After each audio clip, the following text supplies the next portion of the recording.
Well, good afternoon. I'd like to welcome you all here to ISTC, to our sustainability seminar today. The entire listing of the seminars is on the gold sheet over here on the side table. And we also, I wanted to remind everyone, we do videotape these, and all of the seminars from the last 4.5 years are there on our website so that you can look at those if you're interested. I also have some other lecture and seminar announcements on the side table too for our seminars in the next couple weeks. So today we have with us Dr. Tom Theis. Dr. Theis is the director of the Institute for Environmental Science and Policy at the University of Illinois at Chicago. That institute focuses on the development of a new cross-disciplinary research initiatives in the environmental area. Dr. Theis received his doctoral degree in environmental engineering with specialization in environmental chemistry from the University of Notre Dame.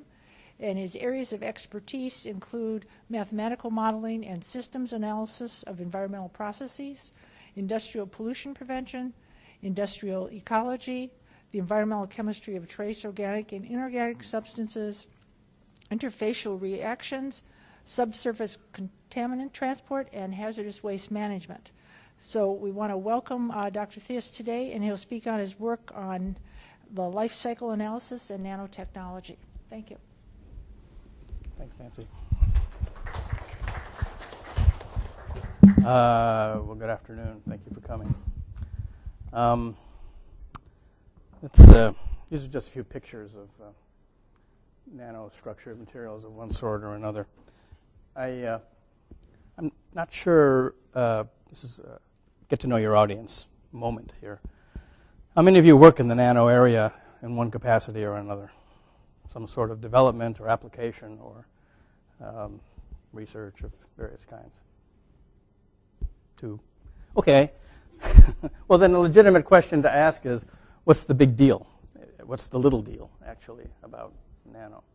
Well, briefly, these are the main attributes that make us want to work with them. Small amounts can have big effects, surface area effects, for example. Different physical properties as size decreases, high specific surface areas.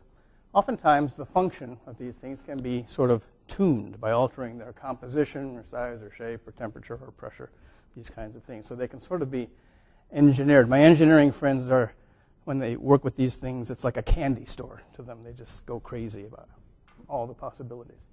So it's a rich basis for new kinds of designs and applications. It looks like it's going to generate a lot of money, although this number has come down a bit because of economic problems and so on.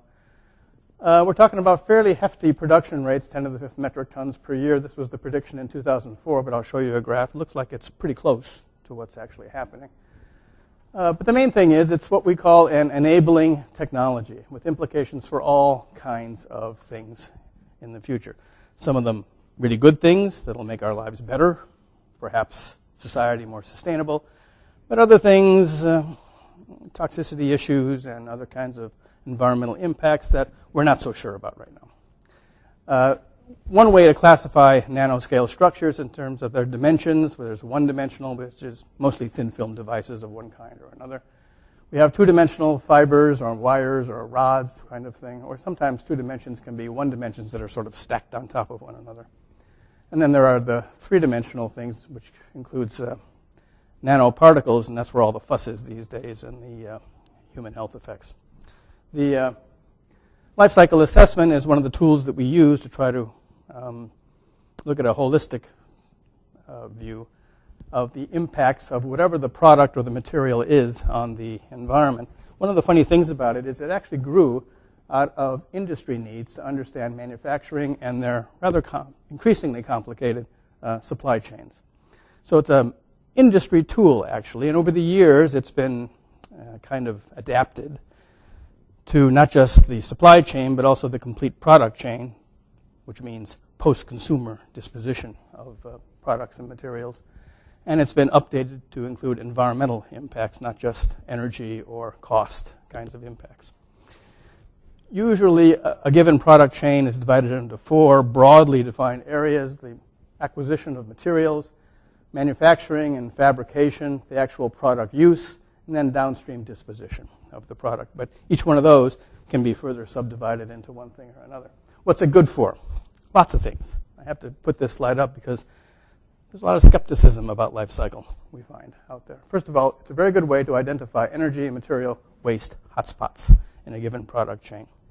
It's a good way to compare options. Usually when an engineer is coming up with different kinds of designs, there's many ways that they can be put together, that a product can be manufactured, for example. Which one's the best becomes one of the questions. We can use it as in improvement mode. Once we get the thing working, we can do a little sensitivity analysis to see what affects what. How do we lower energy? How do we lower material intensity, for example? How do we lower waste that's being generated, lower waste? One of the big things is to avoid displacing pollution. There's a lot of really good ideas that people come up with out there, but they're only looking at a little part of the product chain. And in that little part, yes, pollution is lower. But oftentimes it turns out it shows up somewhere else downstream or somewhere else upstream. So it's a more holistic way of evaluating the product chain. And it turns out to be very good at framing policy issues. Not that we want to do that, but we do have an environmental policy, and we need to inform it from time to time. For sure, what it's not good at, and this is where a lot of the problem comes in, it's not good at doing detailed risk assessments. A risk assessment is for a specific population, for a specific contaminant, a specific location. Life cycle is much more at the 30,000-foot level. It's not good for doing these kinds of detailed risk assessments. Here's how the EPA views life cycle assessment. You can see the four areas again. And at each stage along the way they see it, there's potential for generation of waste, exposure to humans or to ecosystems, and therefore some sort of environmental impact. So they see it as a way to identify where the impacts are coming from and, to a degree, how bad they'll be. But because life cycle is not a risk assessment tool, the EPA has had an uncomfortable relationship with it over the years, and they're still trying to sort out how to work it into their regulatory framework. Okay. EPA nanotech research tends to focus, it's a kind of a split thing, a bifurcated thing. They look at applications of nanotechnology, things like membranes and remediation technologies and sensors and that sort of thing, things to clean up the environment or to prevent it from getting dirty in some cases. But then they also look at the environmental implications, end-of-pipe problems, toxicity, fate transport, transformation. Right now, they're focusing mostly on families of nanoparticles that are already being manufactured and are already being incorporated into products. Things like carbon nanotubes, silver, zero-valent iron, TiO2, and cerium oxide are the main families they're looking at right now. They will expand it eventually over time. So I'm going to give you an example of a life cycle analysis that has nothing to do with nanotechnology. But it's a good example, and it's on bioproducts, which I thought would be close to everybody's heart down here in Urbana. This is a life cycle global warming potential diagram for the question of a biopolymer, polylactide, made from corn, versus plastics made from petroleum. Why do we compare polylactide with plastics? Polylactide is a plastic, essentially, and in commercial use, it displaces certain standard petroleum-based plastics. So here we have 4 different studies on polylactide that have been performed over the years, and several petroleum plastics over here. High-density polyethylene, polystyrene, PET, low-density polypropylene. And this is kilograms of CO2 equivalents per kilogram of polymer produced. And you can see that, the biopolymer doesn't always turn out to be lower in terms of global warming potential in comparison with the petroleum-based plastic. Sometimes it does, sometimes it doesn't. That's one of the first surprises that comes out of life cycle assessment, and sometimes is it's counterintuitive. It's not quite what you thought it might be. So here's a comparison of eutrophication potential for polylactide versus petroleum plastics. This is kilograms of nitrogen equivalents per kilogram of polymer. Now, in this case, you might think that the bioplastic would be worse. And it is, for the most part, because we use a lot of artificial fertilizers to grow corn.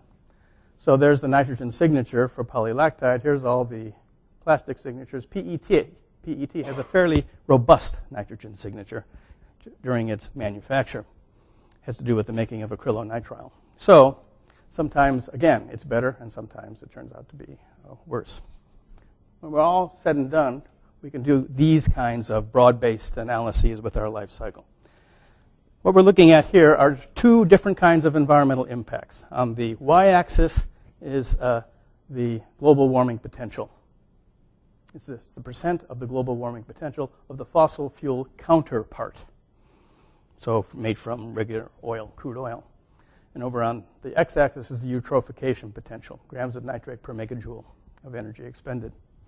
And this is a whole bunch, these big balloony things, a whole bunch of biofeedstock, bioproduct combinations. Okay, so the big one here is corn grain to make ethanol. Corn is the feedstock, ethanol is the result. And you can see that there's a lot of variability, as you would expect. But it's, on the whole, it's up on this, which is bad, and it's to the right on this, which is also bad in terms of global warming potential and in terms of eutrophication potential. It gets a little better if we look at using corn stover to make ethanol, corn to make polylactides somewhere in the middle, stover to make ethanol down here. Soy comes out a lot better. Here's biodiesel from soy, and here's soy lubricant, which actually is a net carbon sequestering combination over here. And we're just beginning to learn a little bit about switchgrass. I'm not sure how accurate these particular diagrams are right now. We'll see as time goes on. So, but the point is, if you're worried about setting some sort of policy goals, this is the sort of thing that can help inform the policy that you're looking at. Yeah? On that graph, it looks like something is going beyond 100%. Yeah, that means, you mean up here? Yeah. That means that some studies have shown that the combination of grain to make ethanol is worse than just burning gasoline from crude oil. It's a net increase in the amount of CO2 greenhouse gases, I should say, released into the atmosphere. That's what that 100% means up there. The fossil fuel counterpart, in this case for ethanol, is gasoline. So that's not good. But these others tend to fall somewhere in between. And it also shows the kind of trade-off that we're talking about here. This is the trade-off associated with climate change. Here's the trade-off associated with hypoxia, a major result in the Gulf of Mexico, but there's 400 hypoxic zones around the world. Okay, so on to nanotechnology. If we look at the publication record for nanotechnology, it looks something like this. The red line is total nanotech publications, and it's pushing towards around 1 million a year right now. It's probably over 1 million by now. I have to update this graph a little bit. So there's a lot of work ongoing in nanotechnology in general. The blue are studies on the environmental health and safety aspects of nanotechnology. This includes both applications for improving the environment and implications for if these things get loose in the environment. But the point, I think, is that while we're in the million class up here, down here we're in the 500 or so per year publications. So there's a pretty big chasm there. And the green are life cycle assessment studies on nanotechnology. In a good year, we might have a dozen or so of those. So there's a big lag there within the EHS realm itself. And the reason for that is because these life cycle things tend to be very data intensive, and that data always lag the technology that's being developed. So I would say, optimistically, maybe this will grow a bit as time goes on. And so we're still learning about how this is going to work. So on the nanotech arena, here's how I frame things. I say, let's look at it in terms of paradoxes. Remember, life cycle is good at understanding the trade-offs involved in whatever it is we're going to do. And I can identify 3 trade-offs associated with nanotechnology. The health materials paradox, the energy paradox, and finally, the consumption paradox. And the balance of my remarks will be directed towards these 3 things. Okay so far? Okay, good. Health materials paradox. Well, this is one you could probably guess. why might these things be toxic? Well, you know, each of us can come up with our own list, of course. Size matters, okay? Shape, composition. Oftentimes they're made out of toxic stuff. They have unique properties, interesting properties. They're photoactive. Often they're redox active. They have finite solubilities in aquatic systems, and people are basically aquatic systems. There is the question of environmental instability. It's one thing to manufacture these things under stringent conditions, and they're stable, of course. But once they reach the environment, it's a very different thermodynamic gradient, so their stability comes into question then, and the potential for exposure. So the problem here, the paradox, is that these attributes of nanostructured materials, those are the ones that are prized for commercial development and application, but they're the same ones that we worry about in terms of toxic reactions. This is the classic environmental toxicology paradox, not just for nanomaterials, but for almost anything. So there's a lot going on in this area. I'm not an expert on it. I'm just going to run through a few studies that have been done so you get the flavor of what's going on in this general area. So, for example, nations move to head off shortages of rare earths. Turns out we make a lot of nanomaterials out of rare earth materials. This was in Science magazine last year. And you know, it's not that they're so rare. Use the rare earths in here. I mean, they're not nearly as abundant as rock-forming minerals, of course, but they're not the rarest of the rare. There's actually quite a few rare earths around. They're almost all toxic. The problem is that there's geopolitical implications. China blocks vital exports to Japan, rare earths. So we're mining seafloor for rare earth minerals now, trying to come up with other sources. And people are starting to look for substitutes for rare earths now in terms of organics and so on and so forth. And trying to come up with toxic-free, or less toxic, I should say, nanostructured materials. So here's an article that appeared last year on cadmium-free quantum dots for sentinel lymph node imaging, a medical application, by the way, meaning that there's great potential for exposure, right? You inject them into people. Now, one could argue, sure, that's good. Cadmium is a bad thing. We don't want that. On the other hand, they use copper instead, and indium, and zinc. So I guess it's less toxic, but these improvements come in small increments in general. Cadmium selenide is a very popular material. It has many unique properties. And it turns out that it causes DNA damage at the cellular level. This is DNA nicking, an article that appeared a few years ago by Green and Hellman. These things can be taken up and given off by organisms over time. They can show up inside of, inside of some sort of a rotifer. And when it divides, they divide along with the rotifer itself. So they're a lot like any other kind of toxic material. It looks like, different systems are a little different, but it looks like around 5 nanometers seems to be a kind of a cutoff. Bigger than that, it's really hard for them to cross cell walls. Less than that, it's relatively easy for them to cross cell walls. It depends on coatings that they put on them and so on and so forth. So let me give you an example of what I referred to previously about environmental instability. We're just going to look at some semiconductors and just the 2635 semiconductors. So just this part of the periodic table. Actually, nowadays, the last time I checked, there were around 80 elements that have been incorporated into various kinds of semiconductor nanoparticles. So it's a vast kind of a sea of substances. But let's just look at a manageable subset over here. These were among the very first semiconductors that were manufactured of these particular elements. So we decided to look at aquatic reactions, simple, straightforward aquatic reactions. Solubility, proteolysis, and oxidation half cell. It's a little hard to find data on all of these things, believe it or not, even though they've been around for a long time.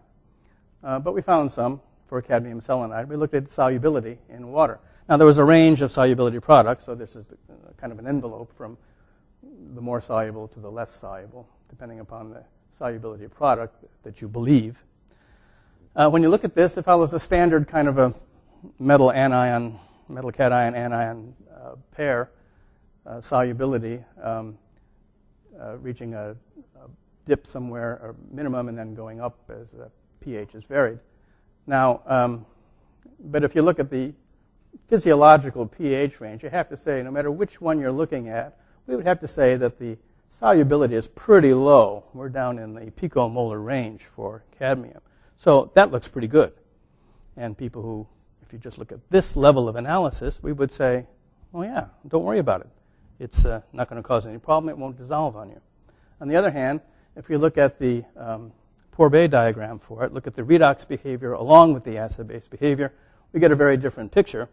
This shows the stability of solid cadmium cell, thermodynamic stability of solid cadmium selenide. That's this red line here and over here.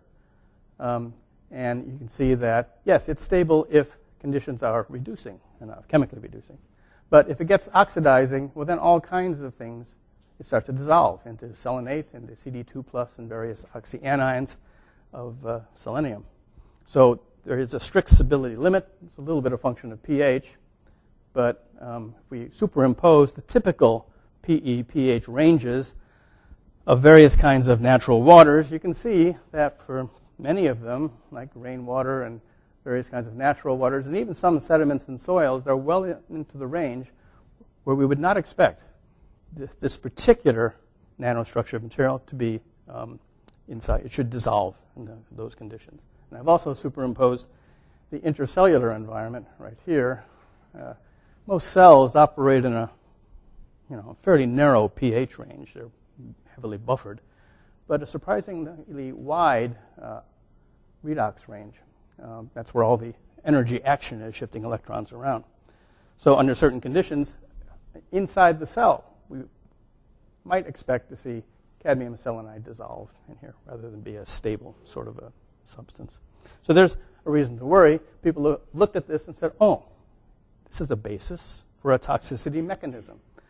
And so there's been a paper that came out a few years ago showing, indeed, if these things are small enough, they transfer inside the cell, they begin to dissolve, and they generate reactive oxygen species, which further catalyze the dissolution of the nanoparticle. And so after that, it becomes kind of standard cadmium toxicity at that point in time. So these mechanisms are sensible. They follow chemical and toxicological principles. Okay. Another problem with that almost nobody's looked at yet with these nanoparticles, a materials problem, is the recycling game. A lot of these things are being used now to form composites with bulk matrices, concrete, steel, polymers of various sorts. Now, we don't have a great deal of experience with this yet, so we'll have to see what happens. But what this diagram shows is, this is from Ashby's book, recycle fraction in current supply for various kinds of metals and polymers and ceramics and various kinds of hybrids. We do a pretty good job as a society recycling metals. These are cast irons, steel would be included here, lead alloys, aluminum. We do a pretty good job of recycling.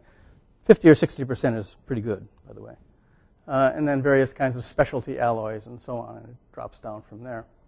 Polymers, less so.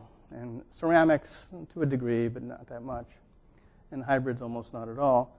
But with composite materials, there's a couple of those here. This is a glass fiber reinforced polymer, carbon fiber reinforced polymer. These are CNTs over here. And we recycle them, not at all. So the question becomes, well, gee, if this is going to become a use of nanostructured materials, is this going to sort of poison the supply of materials that were already pretty good at recycling? Is it going to make them harder to recycle? And the answer is nobody knows right now. There's been very little experience with this, but it's something I think to keep an eye on. Okay, the energy paradox. These things, most of these things, are very energy intensive. It takes a lot of energy to make them. But the paradox is that if you actually look right now as an industry at it, For most of them, energy costs are maybe around 1% of the manufacturing cost. Most of these are specialty items. This won't last forever. Most companies that make these things spend the bulk of their money on high-priced graduates of universities that dream up ways to use these things or to manufacture them or new kinds of materials. But as they become commoditized, this will change, most likely. But let me show you what I mean by this. Well, first, one of the big selling points of nanotechnology is you'll save energy because these contribute to lighter weight materials, stronger, and so on and so forth. This is an estimate from Brown a few years ago. And he says, well, just for these applications alone, in here, we should be able to save about 15% of our total energy budget in the United States by incorporating nanomaterials in various ways. And that's a lot of energy. That would be enough probably to, I don't know, that's about 15 quads of energy. That's an enormous amount, if it comes true. But then the question is, we're talking about net, not just possible on one side of the equation. We have to look at the other side of the equation as well. How much energy does it take to make them in the first place? So again, I like these grand diagrams from Michael Ashby's book, Materials and the Environment. It came out a couple of years ago. This shows the embodied energy in megajoules per kilogram of a whole bunch of stuff that we use in our society. Embodied energy is all the energy it takes to find it, mine it, make it into something, market it, get it out the door. So among the highest that we have in common use are titanium alloys and some magnesium alloys and a few kinds of tungsten, aluminum, and so on and so forth. They have rather high embodied energies, maybe around 1,000 or so, a little less than that, megajoules per kilogram of embodied energy. And then various other things can get pretty high as well. These are various kinds of ceramics over here and what have you. And then at the bottom of the barrel are very common things like cement and brick and plaster, hardwoods, bamboo, stuff like that. All right, so looking at the high end, 10 to the third, that's the most energy-intensive stuff we deal with in commerce. If we look at just single-walled carbon nanotubes, we're talking about 0.1 to 1 terajoules per kilogram. Okay, so they're way off the chart. They're up here 2 to 3 orders of magnitude higher in terms of their embodied energy. We don't have a lot of experience with stuff like this. This is way, way, way up there. There are lots of reasons for this. There's lots of sources of impacts during the manufacture of nanostructured materials. Some of them you can guess at. Others may be not so obvious. They have very strict purity requirements. If you're going to make them, you have to create the thermodynamic conditions under which they will assemble. And oftentimes that means very, very high purities. They tend to be done in batch. They have relatively low process yields. The energy requirements I've spoken about. I'll get back to this in just one second. Batch processing and post-processing and reprocessing and things like this. Use of toxic stuff, high and low temperatures and pressures, very high water consumption in most cases. All of these add to the energy signature of most nanostructured materials. Here's an example. This is a material flow for the synthesis of that cadmium selenide stuff, quantum dots that I spoke about before. Actually, so the product is over here on the right-hand side. And here's the material flow diagram that feeds into this stuff over here. So over on the far left-hand side, we have MEK production, caustic, acid, copper carbonate, copper production, methyl chloride, magnesium production, diethyl ether, and so on and so forth. And actually, the slide got too big. Okay, I could continue going to the left on this. Each one of these has its own manufacturing material flow diagram as well. So these things can get pretty big. And then we finally get down to the actual production itself over here, drying and degassing, precursor injection, isolation, purification, size selection, and outcome, the little bitty quantum dots over here, and hazardous waste that comes out of it as well. So this is a complicated scheme to scale up and make work. Yeah. Some of your blocks are in the red color. I was trying to see why. Yeah, you're right. I don't know. I'll have to find out. There was a reason for it once upon a time, but I forget offhand. The other thing I want to point out is there's some very common stuff that shows up in here. There's argon production, methanol, butanol. Those things are common gases and solvents that we use all the time for making stuff. So, for example, if you look at the embodied energy for CDSE, it looks like this. If we break it down now by the individual materials, the major material, not every single material from this diagram, but some of them are fairly small in terms of energy signature. Some of them are quite large. Here's the biggest ones, and we see, lo and behold, solvents, electricity, and disposal of hazardous waste. Those are the major sources of the embodied energy for these quantum dots. Now, as we scale them up, we only make maybe 2 tons of these worldwide today. As we scale that up, presumably efficiencies will be found in the manufacture, and I hope that these will come down. But this tells you right away that a lot of these things are just common problems that we've had for a long time in the manufacturing scheme of things. So here's the potential here for recovering solvents, for example. There's always ways to reduce hazardous waste that's generated. So here's a comparison of the embodied energy for different kinds of stuff. On the left-hand side, I have common stuff, bulk stuff, steel and aluminum. They're on the order of 10 to 100 or so megajoules per kilogram. Depends on the alloy, that kind of stuff. Here's some silicon that's used for photovoltaics. It's about an order of magnitude or so higher. When we get to nanotubes and quantum dots, we're talking about 4 to 5 orders of magnitude larger than our bulk materials. So you might say, well, that's okay. We're going to make a lot less of them. We make tons and tons of steel and aluminum. We're not going to make that much of this other. So how bad could it be? And, of course, you have to do the cross arithmetic, the amount we're going to generate, manufacture.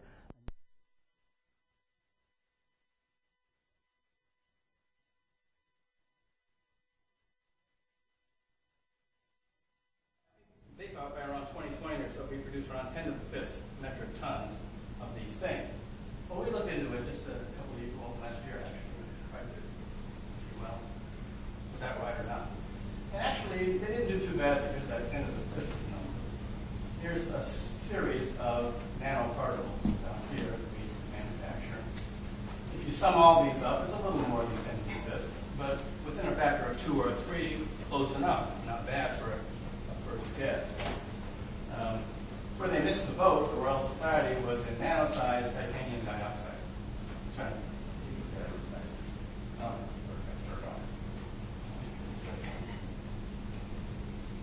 So it's on. Can you hear me? Is that better? I'll look at it from time to time. Sorry. So where they missed the boat was on titanium dioxide, which is increasingly being generated in nano-sized particle quantities. Much better for almost every single use for TiO2 now. So that one we produce lots of. And again, for reference, here's the aluminum produced around 10 to 7 tons of aluminum and about 10 to 9 tons of steel. So 10 to the 5th, so we're about 2 to 4 orders of magnitude lower than these bulk materials. And the embodied energy is 2 to 4 orders of magnitude higher. So if you do the cross arithmetic, we're looking at an industry as a whole that's roughly the size of aluminum and steel.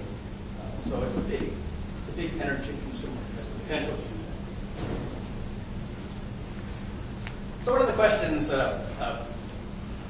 don't know. Sorry. You can edit this out, right?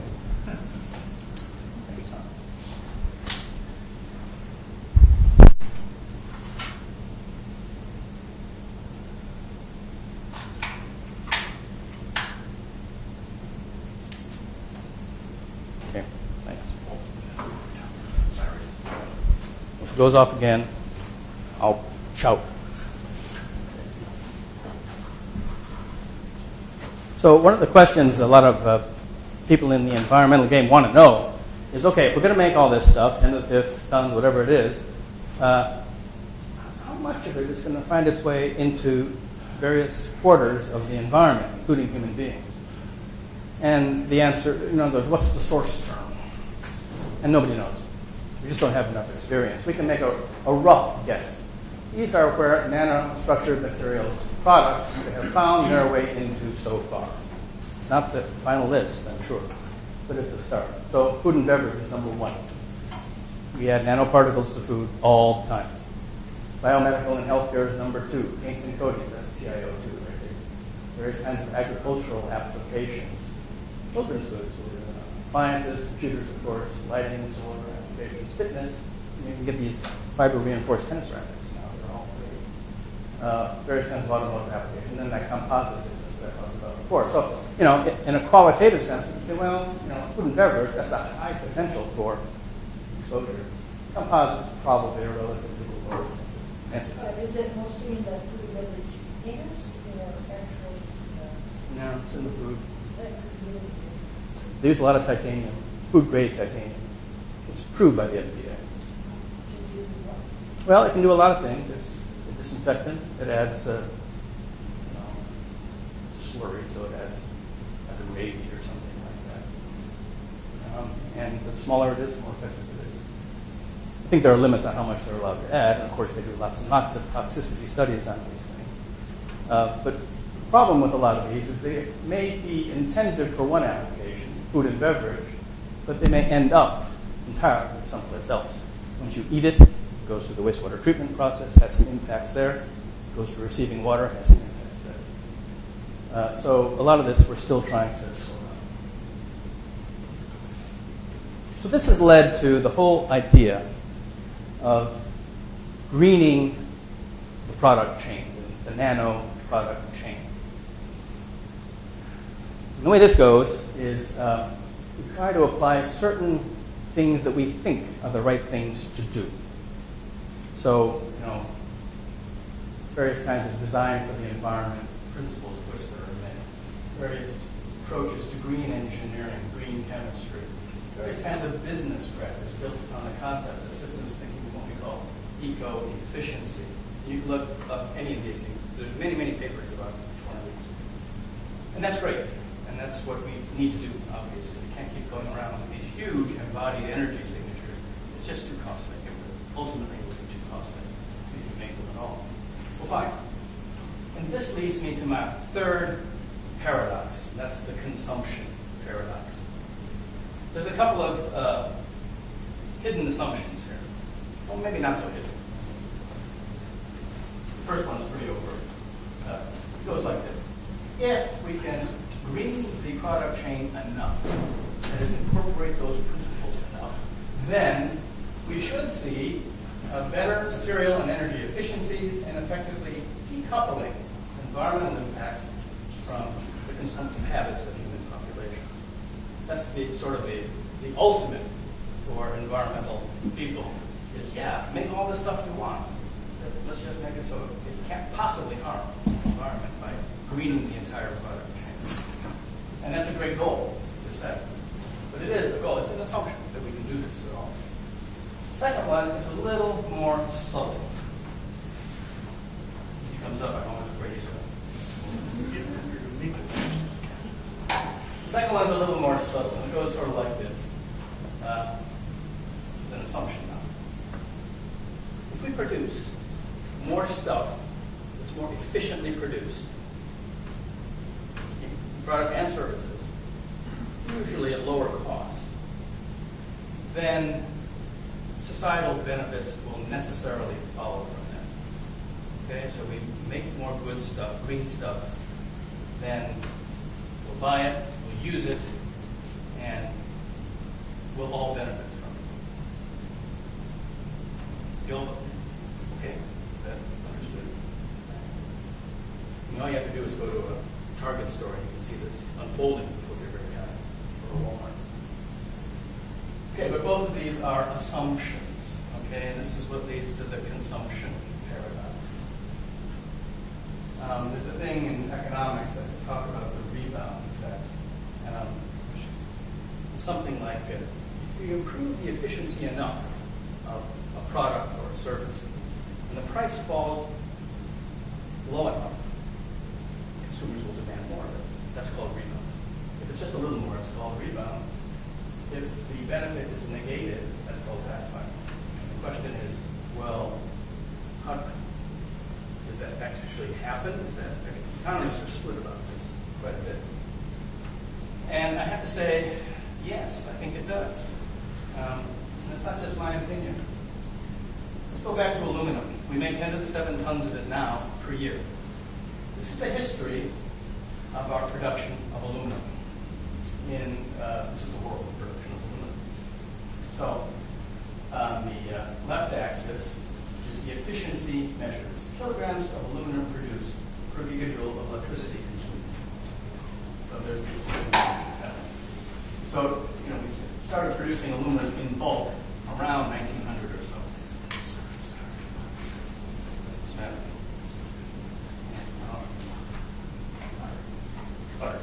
Why don't I just yell? Would that work?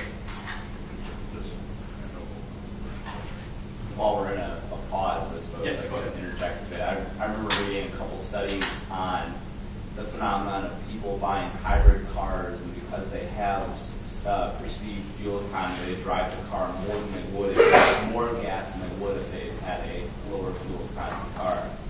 I'm glad you brought that up. I'm going to show you that just for a second. This isn't a plant here.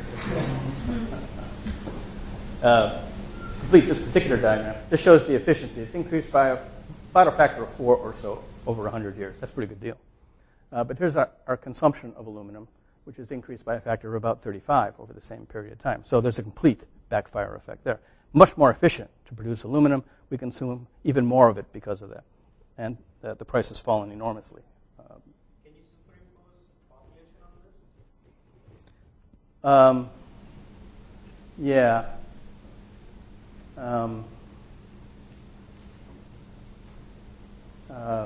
Yes. It's more than just a population issue. It's a per person issue. Okay. Surely population is important. And we have, from 1900 to 2010, the global population increased from about 2 to, what are we at now, about 7 or so billion. So that's a factor of 3. We're talking about a factor of 35 in terms of the consumption. Now, aluminum is great stuff. It's light, it's strong. There's all kinds of stuff you can do with it that you couldn't do before. We can fly now. You could never do that in steel airplanes. And we use it for automobiles. We use it for all kinds of stuff. Cans. I mean, probably don't have any.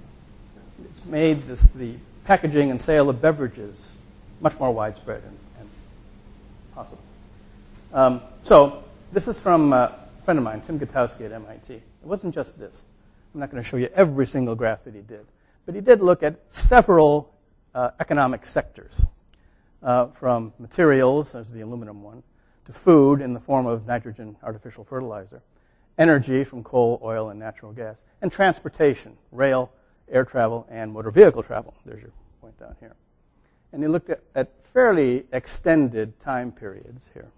And this isn't just this year or last year. It's not just a recession or something like that. This is over the long run of modern human civilization. There's the average annual efficiency improvement for each one of these, average annual increase in consumption. There's the ratio of consumption to efficiency. So anything over 1 means that we're out-consuming our efficiency improvements. And they're all over 1.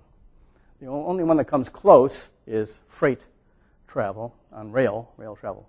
And, of course, that was pretty efficient from the get-go. So not too many improvements could be made there.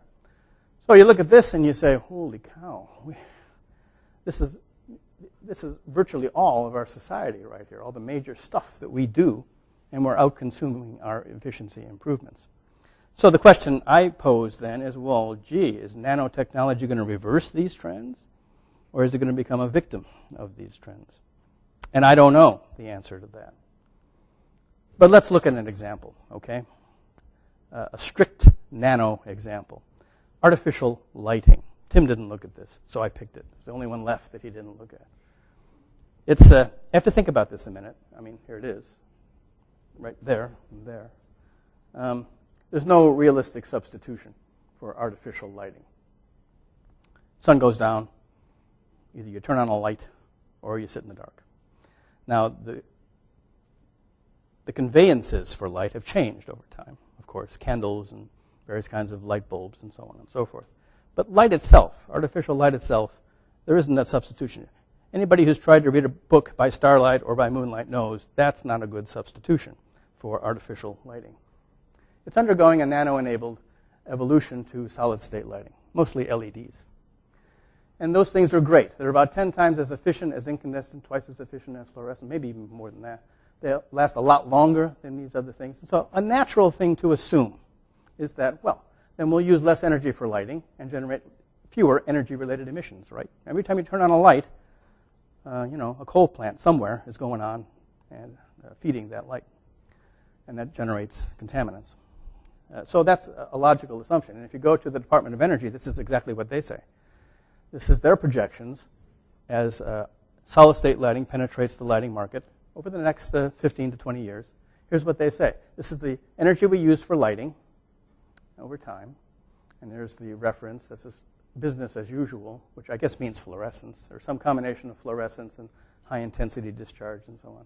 And here's different kinds of LEDs. These are inorganic and organic LEDs. That doesn't really matter which one. They predict that in 20 years, the energy we spend on lighting will drop by about 2%. Mind you, it's gone up for all of our existence. It's going to drop now because of solid-state lighting. So they're predicting that in this particular case, nanotechnology will buck the trend, or reverse the trend, which is a good thing. Let's take a look at this a little more closely. This is the efficacy, it's efficiency. Lighting people call it efficacy. I don't know why. So this is lumens per watt. And this is a year going back to around 1850. As I say, we've used different kinds of vehicles for generating our light in the past. So here's the efficiency of using fire. Now that's, candles and whale oil and stuff like that. And we did improve over the period of time, and that came to an abrupt end because incandescents came along, and they improved a little bit in the beginning and sort of stagnated over time. Fluorescents have come along, and they've improved a little bit on this curve. Here's sunlight, by the way. This is the amount of light, on average, that hits the Earth. Some people think that's a natural high. Surely, we don't need more than that, do we? And, the question of how much light do we need? So they're sort of asymptotic to that ultimate thing up here. And here's the LEDs, red, blue, white. I mean, it's been a meteoric rise in their efficiency just in the recent past. And I think that red's already exceeded fluorescent, blue will soon. It's just a matter of time before white LEDs get up here as well, I'm sure. So they're very efficient. There's no question about it. What we've done is we looked into the total cost of ownership of artificial light over roughly the same period of time. Now, ownership cost is the initial outlay for the vehicle for producing light, plus the cost of fuel for it. So in the beginning, all this is fire up here. So if you think of candles, well, the outlay was for the candle. The cost of the fuel was included in the candle, so you paid so much for them. And then all the red squares are incandescents, which have improved over time. And then this is a fluorescent, this is high-intensity discharge, and all these purple ones are LEDs. So I guess the point is that over this long period of time, as lighting efficiency has improved, the cost of lighting has declined a lot. It's a log scale. So light has become cheaper and cheaper. Once upon a time, it was pretty expensive. $1,000 per megalumen hours. That's a lot of money, actually, when people didn't have much money to spend on light. So, in the old days, they lit a candle, had dinner, and went to bed, basically. So this tracks the way we behave, our civilization. Now we have light all the time. For the LEDs, these were, when we looked them up, this was in a 2002 SSL roadmap. These were all projections. We're in the process of verifying them now. This one turns out to be about right. So is this one. This is 2010, which we're still trying to get data on to see how accurate it was. And this is the projection for 2020. But the point is, it's projected to continue to drop to less than $1 per megalumen hour. Remember, we started at $1,000 200 years ago. less than $1 per megalumen hour. So, therefore, the consumption of light is predicted to increase considerably over time. This is our consumption. This just goes back to 1940 or so, and up into over 100 years or so of lighting consumption. But the idea here is we can consume more as long as we uncouple it from the impacts. That's the key to what we're trying to achieve, in this case with nano-enabled lighting. So here's a summary for you. I've just normalized 1800 to 1 for ease of comparison in terms of a number of parameters that we've come up with over the past couple of 100 years. The price of fuel has dropped a little bit. The efficiency of lighting has exploded over this period of time. The real price has plummeted. The consumption of light is enormous compared to what it was 200 years ago. Here's the key. The energy per person for light is an order of magnitude higher than it was 2 centuries ago. We're just light hogs, basically. And the percent of total energy, national energy, primary energy, devoted to light is an order of magnitude higher today than it was even 100 years ago. We spend about 10% of all the energy in the United States on artificial lighting. It's a lot. It's a lot of energy.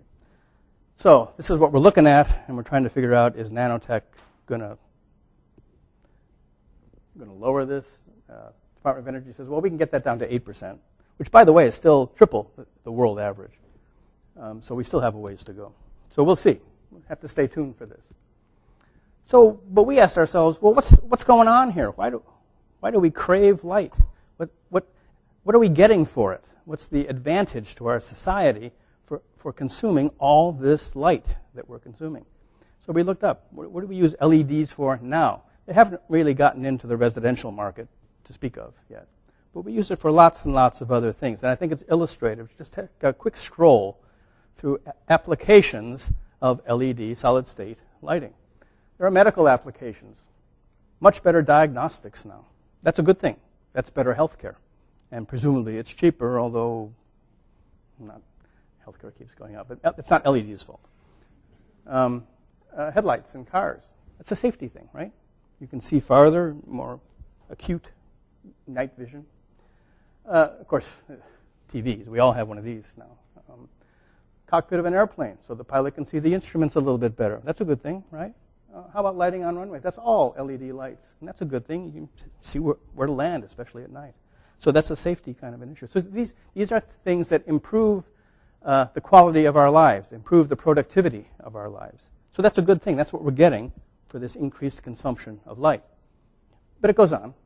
If you want, you can get LED underlighting for your car. You can have it in your shower, if you like. You can have LED underwear, if you like. It's made its way into various kinds of art projects. This is a National Gallery project in one of the Washington metro stations. Those are all LED lights. This is in Beijing, China. It's an art, kind of a dynamic art, LED art thing of some sort. And the ever-popular holiday lighting, which has been newly enabled by LED lighting. And that seems to know no bounds. And my own favorite one is the rock concert, which is entirely an LED affair at this point in time. So we do find uses for these things that we didn't really use lighting for before.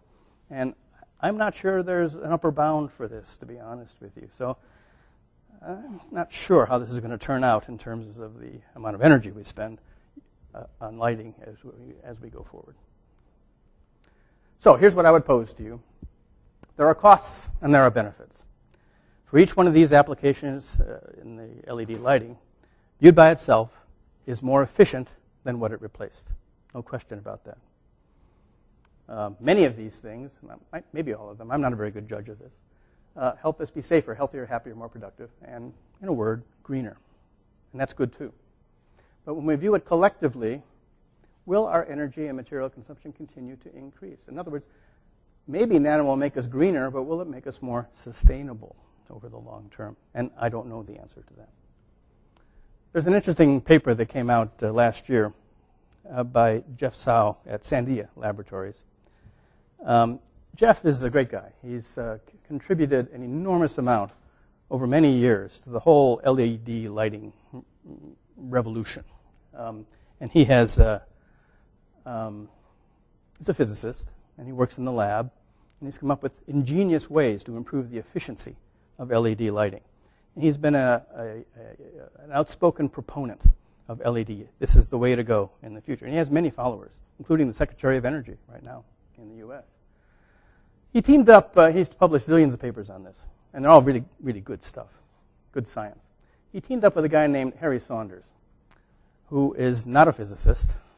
He is an engineer, but his PhD is in economics. He calls himself an energy economist, and he's an interesting guy. He runs his own company. So they teamed up to do a different kind of an analysis of solid-state lighting, an energy economics perspective. It got published in the Journal of Physics. So their conclusions were, well, when you look at the price business and you look at the efficiency stuff, their conclusion was this was their word, massive potential for growth in the consumption of lighting, artificial lighting, through the LED approach. There are going to be higher efficiencies and considerably lower costs, ownership costs. They thought, well, this increased consumption, remember this is assumption number 2 that I talked about before, may increase human productivity, but also the consumption of energy associated with that productivity. So here's the trade-off. Here's what we need to apply life cycle stuff to, is the productivity balanced by the energy consumption? And that's what they asked down here. I don't know the answer to that. And we certainly need more studies to figure it out, not just on artificial lighting, but any kind of, nanotech, of course, but any kind of technological revolution that goes on, of which we've had many over the years. So my conclusion is there's a need to work both sides of the equation. Greener product chains are good. We need lower embodied energies, fewer toxic materials, lower waste production, less exposure, greater eco-effect. All those things are good. There's no question about that. But where we're lacking, I think, is a better understanding of the social context in which, in this case, nano-enabled products are used. We need to address the, to me, much more complex factors across the complete product chain that contribute to resource consumption, and try to balance that against the benefits they bring to our society. That's the crux of the issue, and that's what I'll leave you with. Thanks very much for your attention.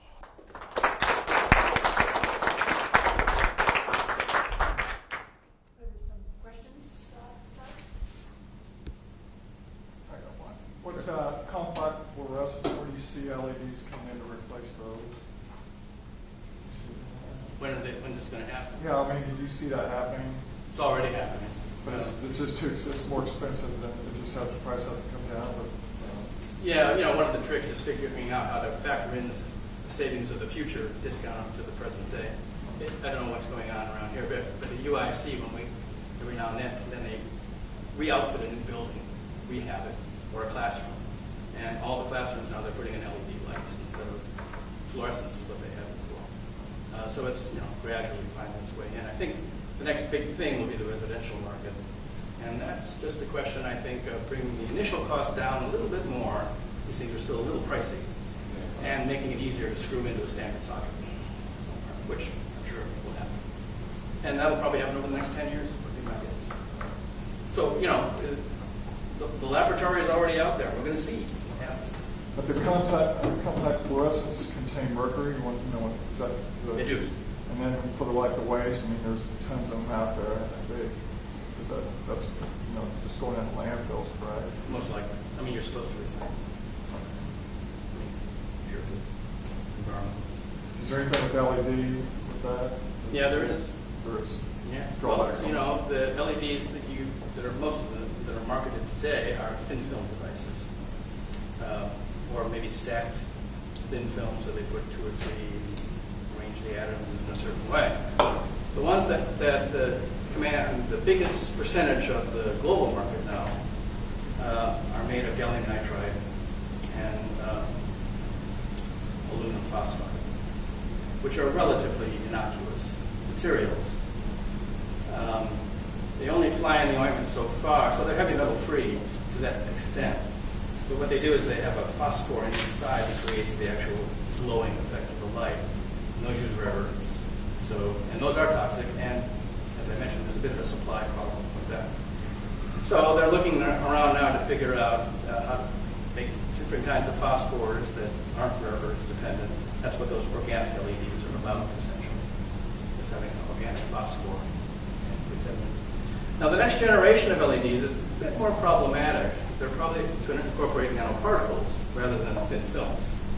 We have a lot of experience with thin films, not that we handled them very well, but we do have experience with them. We have much less experience with e-commerce of nanoparticles. The question becomes, they're much more efficient, by the way. So it's inevitable that they'll be incorporated into solid-state lighting. And there's already some companies doing that on a small scale. But then the question is, well, what do you do with that at the end of its life? At the end of its life is 10 or 15 years. Something's going to happen to it. You throw that in the trash. How do you recycle those things? I don't think anybody knows. How available are those nanoparticles to the environment? Nobody knows that either. So there are some challenges ahead in this area. I wouldn't say that they're insurmountable, but they're researchable, for sure. It's a long-winded answer. As far as lifespan, what's 10, 15 years on LEDs, what you're saying? Right. Yeah, that's what they're talking about. Compact fluorescent, what's the lifespan on those? 5 or 6 years. Although, you know, You hear a lot of people, they don't last very long. You hear that. well, you know, of course, like a good environmental citizen, I went out and re-upped my whole house with complex fluorescents a couple of years ago. So they're everywhere. They're in the kitchen, all the lamps and everything. There must have been 25 or 30 of them are on the whole house.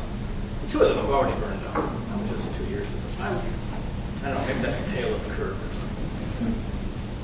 One just the other day burned up. What is this? What do I do with this? Get an LED. Another thing, and one more on the compact fluorescent, like in the wintertime, cold, just fluorescents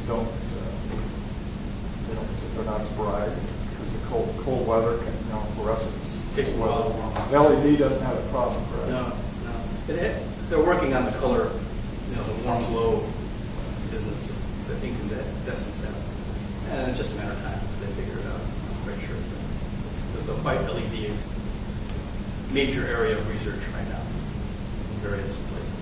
You heard all about how cities and municipalities and whatnot are hesitating to replace their streetlights with LEDs because they don't get hot enough and they don't melt ice in winter conditions. Is that right? Yeah, so that they realize that they're spending more money on de-icing their LED stoplights than just putting in old bulbs and letting them keep themselves. Well, okay, that may be a limitation. Yeah. Or maybe they'll have to put It's just falling into the, like you said, you don't always consider all the angles until it's right on top of you. Yeah. On the other hand, I would say this, that there's way more efficient ways to melt ice on a stoplight than putting in a light bulb. Very true. That's a really inefficient way to go. Very true. LED roads, have you seen that? Sorry? LED roads, they're working on that. You mean lined with LEDs or something? For safety purposes, is that the idea? Yeah. Sounds great. Some of it, I don't know, economics wise, but some of it they're working on that. Yeah, there is an initial cost that has to be dealt with somewhere along the line. They're quite a bit more expensive right now. Maybe cities can afford to do these. They put in a test LED turn lane in one of the high accident intersections in Springfield. They took it away like a year later. They never said anything about why they did it or if it was just a test to begin with, but it's gone now. And like you can see where the LEDs, I guess, are probably still in the road, but they just stopped turning them on. They're not powered anymore. Yeah. I don't know. I have no idea why. As I say, it's the standard lighting of runways now in airports, with good reason.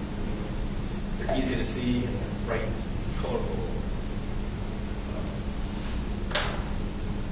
But roadways was a whole different order of magnitude higher than airports. Now, one more on lighting, LED lighting, does that have effect on your vision as far as like a welding light has a very bright light? LEDs are very bright light. Because you have to see studies on that where it would affect your vision. Yeah, I haven't looked at any studies, but I do have first-hand experience with it. I was at a seminar. This was a couple of years ago. It was a workshop, and one of the speakers was from a company that manufactures LEDs. It was a bit of a salesmanship, but he brought along a little one of these boxes full of LEDs, different colors, different intensities, wavelengths, and so on. So when you just hook up to a battery, press a button, and the LED would go on. And he said, okay, there was about 100 people in the room, and pass it around. So, of course, as it's going around, you see the blast of light coming around the room. Fascinating. And it got to me. And he had warned us. He said, now, you might want to avert your eyes when you do this. And he was right. You can't look at it straight on. I mean, there's a way to deal with it with lenses and so on and so forth to spread that out and view that. But the raw LED is penetrating kind of light. And that's like welding light. You can't look at it. If you look at a welding light, you're going to have a bad day the rest of the day. I mean, it's 10 minutes. And you look at these incandescent lights for too long. It's the same one. Yeah, that's true. It does. So, but I mean, there are technical ways. It's not that I'm a big proponent of LEDs, but I think there are a number of challenges that they will meet as time goes on. Yeah, as far as using LEDs for headlamps, sometimes it's hard to tell the difference between high beam and low beam. Yeah, it is. Right. Yeah. We've all had the experience of an LED-laden headlights coming up behind us. One of those Mercedes. Very annoying. But they can see you very well. Who's doing most of the manufacturing materials now? Oh, all kinds of places. Like what country is it? We do a lot here. The usual, Western world and China, of course. I think there are probably thousands of companies. Most of them are quite small. They produce kind of boutique, mostly nanoparticles. Have a niche market. Some of them will not make it. Others will get absorbed by big companies. I'm sure that is a typical business cycle for these kinds of things. But it's a pretty big industry, and it's going to get a lot bigger.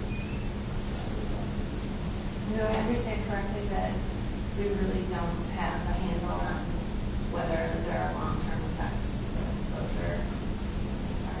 No, they haven't been around that long. That's how we do it, We're the guinea pigs when it comes to these human effects anyway. Is we do something and say, well, we have. But yet, we have a fairly active program, though, I would say, in our defense in the United States of monitoring stuff in the air and in the water and then human beings as well. And every 4 or 6 years or so, the EPA comes out with their report on the environment on their website. We've been doing it since 1988 or something like that. And now, you can see trends. You can see trends. For example, in the late 60s, we got around to banning lead from gasoline and eventually from paints and coatings. Okay, good. Sure enough, now blood serum lead levels are extremely low. They've gone down by about 2 orders of magnitude in children. That's a success. Same is true of DDT, PCBs. So those are the kinds of things we're pretty good at regulating. It's kind of an open question now whether our current regulatory approach will work for these particles. Right, how detectable are they? Well, we're getting better at it. They're easy to detect, just in raw form. They're a little harder to detect in an environmental matrix. But that's another, I would say, active area of research. Yeah, well, that's one of the applications. If you're going to control little bitty particles, then you better get filtration materials that can handle that. For the most part, they're made out of nanofibers of one kind or another. In fact, I don't want to go all the way back, but on my opening slide,